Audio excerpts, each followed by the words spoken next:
My name is Edna Calloway, and I have spent most of my 68 years trying not to be a burden to anyone. That is something my mother drilled into me before she passed, back when I was still young enough to think I would never need anyone either. She used to say, "Edna, stand on your own 2 feet. The world does not owe you a soft landing." I believed her. I still do, mostly. But there are moments in life that shake that belief loose. And one of those moments happened to me on a Tuesday night in November, on a stretch of road I had driven past 100 times without once being afraid of it. I should start from the beginning, though. That is the only way any of this makes sense. When my husband passed 4 years ago, the silence in our house on Clover Mill Road became something I could almost touch. 41 years we had lived in that house together. He used to leave the kitchen light on whenever he went to bed before me, so I would not have to come home to darkness. After he was gone, I started leaving it on myself, even when I was already inside, even when there was no reason for it. Just to feel like someone had thought of me. My daughter wanted me to move closer to her, down in Charlotte. She called every Sunday and made the same argument in a slightly different order each time. "Mum, the house is too big. Mum, you are too far from the hospital. Mum, you shouldn't be alone up there." She meant well. She always means well. But I was not ready to leave. That house was the last place that still smelled like my husband's life, and I was not ready to give that up.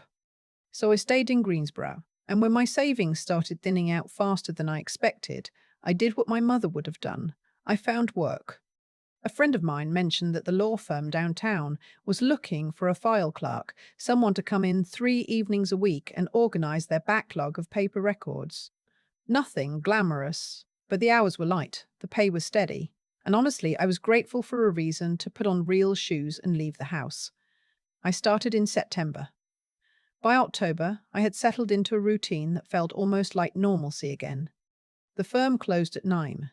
I did not drive at night anymore, not since I had rear-ended someone at a foggy intersection 2 winters ago and decided my nighttime vision had stopped being reliable. So I used a rideshare app. My daughter had set it up on my phone before I even knew what the service was called. The first few weeks, I got a different driver every time. Some were perfectly pleasant, some barely said a word, and one played music so loud I felt it in my back teeth. But in late October, I requested a ride on a Wednesday evening, and a silver Camry pulled up, and the driver introduced himself as Solomon. He was a quiet man, somewhere in his mid-50s, I guessed, with close-cropped grey at his temples, and the kind of steady, careful way of moving that reminded me of people who had once carried something heavy and had not quite set it down yet. He asked if the temperature was comfortable. He kept the radio low. He took the right roads without needing to be told. When we pulled up to my house, I thanked him. He nodded and said, "Have a good night, Mom." That was all. But when I opened my app the next Wednesday and his car appeared again, I felt something loosen in my chest. Something I had not realized was pulled tight. After the third time, I started packing a small thermos. I want to be clear about what that was and what it was not. It was not a romantic gesture, and it was not pity. It was simply something my husband and I used to do when we drove anywhere longer than 30 minutes. We always brought coffee. It was how we made a trip feel like it belonged to us. I started making a second thermos out of habit for weeks after he died, before I caught myself. Packing one for Solomon on those Wednesday nights was not complicated. It was just a small way of making the ride feel less like a transaction and more like something human. The first time I offered it to him, he looked at the thermos like I had handed him something breakable. "You don't have to do that," he said. "I know I don't," I said. "It's decaf. From that place on Elm. Do you take sugar?" He took it with one sugar. After that, he brought his own travel mug. We never talked very much. That was not the point. Some evenings he asked about my week, and I told him. Some evenings I asked about his, and he told me just enough. I learned that he had a son in Raleigh he did not see often. He learned that I had a daughter in Charlotte. I called every Sunday. We did not dig past what was offered. It was a comfortable kind of quiet between two people who had both learned that not every silence needs filling. By November, I looked forward to Wednesday nights more than I looked forward to anything else in my week. The night everything changed was the second Wednesday of the month. The sky had gone the color of a bruise by the time I locked up the firm's front door and stepped out onto the sidewalk. The temperature had dropped faster than the forecast promised, and my coat, which had been enough that morning, was not enough by 9 o'clock. I stood under the streetlight and pulled up the app. Solomon's car appeared on the map, 4 minutes away. I got in and handed him the thermos. He thanked me the way he always did, just a small nod, the way you acknowledge something that has become a good habit. We pulled out onto the street, and I leaned back and watched the city go by. Everything felt normal. We had been driving for about 12 minutes when I noticed we had passed my exit. "Solomon," I said, "I think you missed Wendover." He did not answer right away.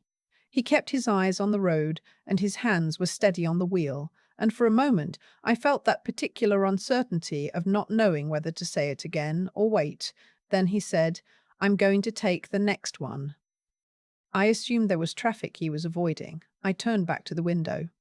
But he took the next exit, and then he pulled into the parking lot of a Walgreens that sat at the corner of a road I knew, and he put the car in park. Not in front of my house. Not anywhere near my house. My hand found the door handle without me deciding to reach for it. "Miss Calloway," he said, and something in the way he said my name made me go very still. He had never used my last name before. "I need you to hear me out before you decide anything.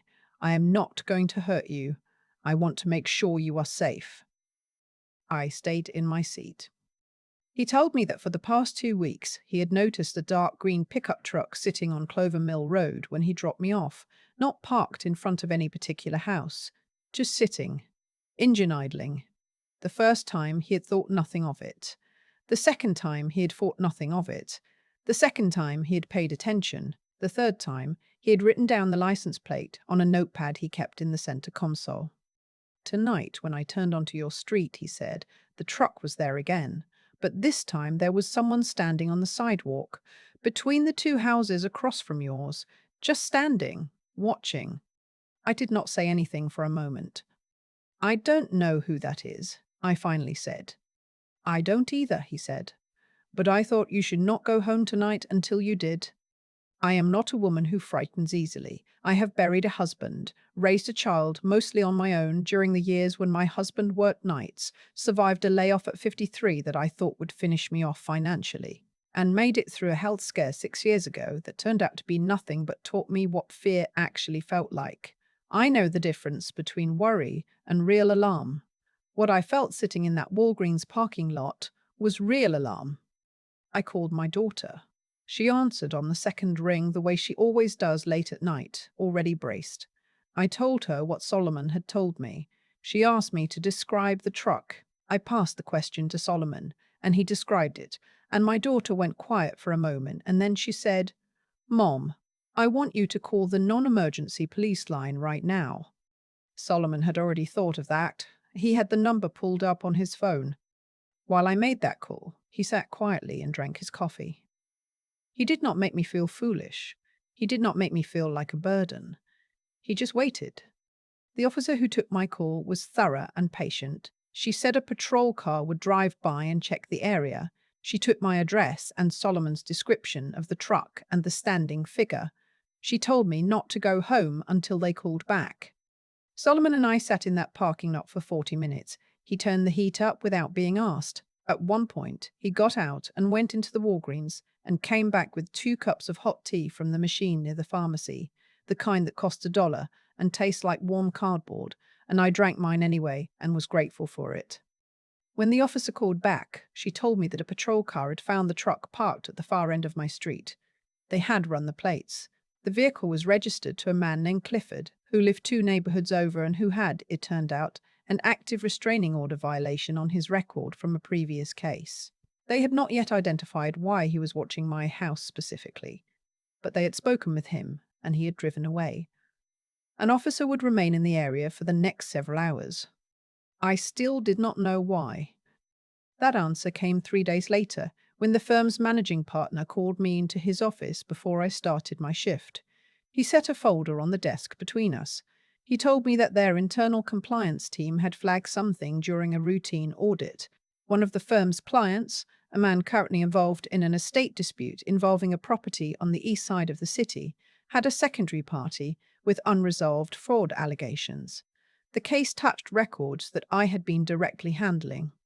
The firm had already notified the relevant authorities. The man named Clifford, it turned out, was not acting alone.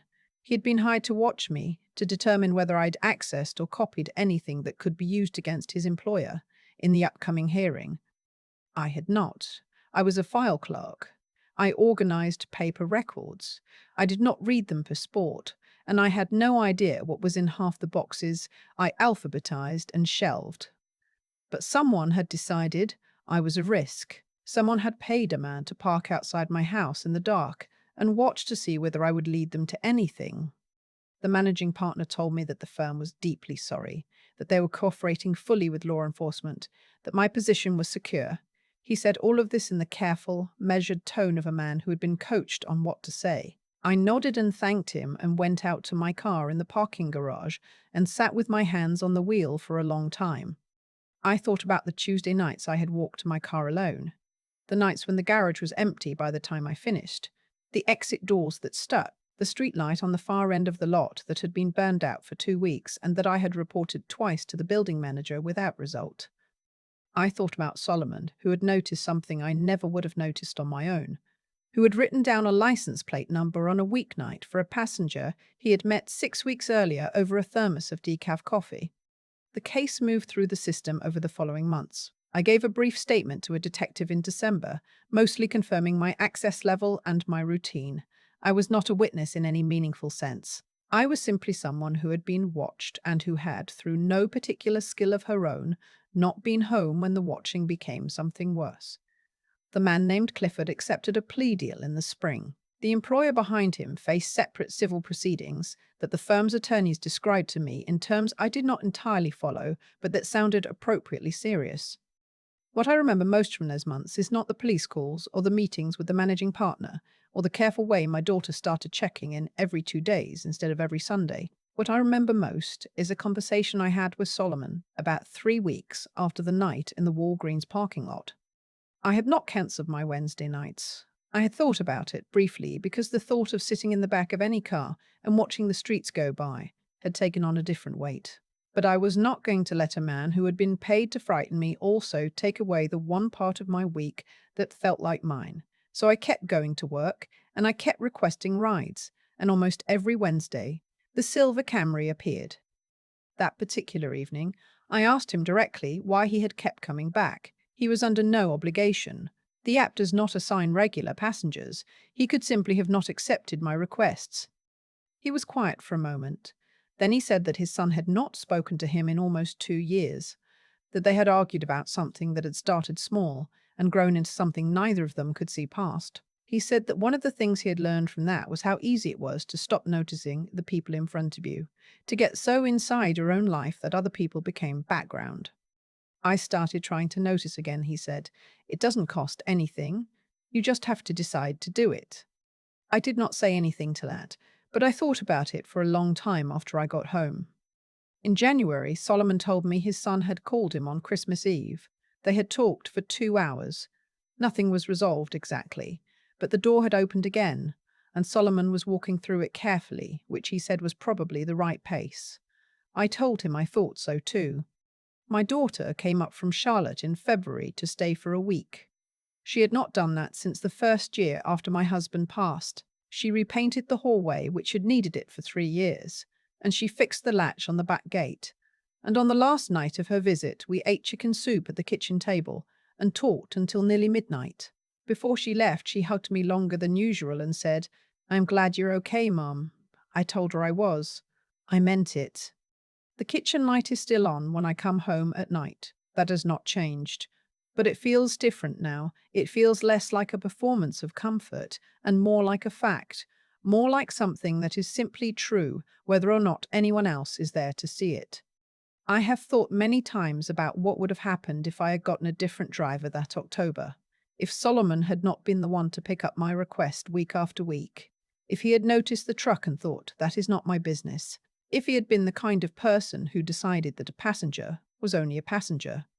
I think about my mother's voice telling me not to be a burden. I think about how I spent so many years taking that to mean that I should not ask for anything, should not need anything, should not make myself visible in ways that might inconvenience someone else. I do not think that is what she meant, actually. I think she meant stand on your own 2 feet when you can. But knowing when you cannot and letting someone help you anyway, that is not weakness. That took me 68 years to understand.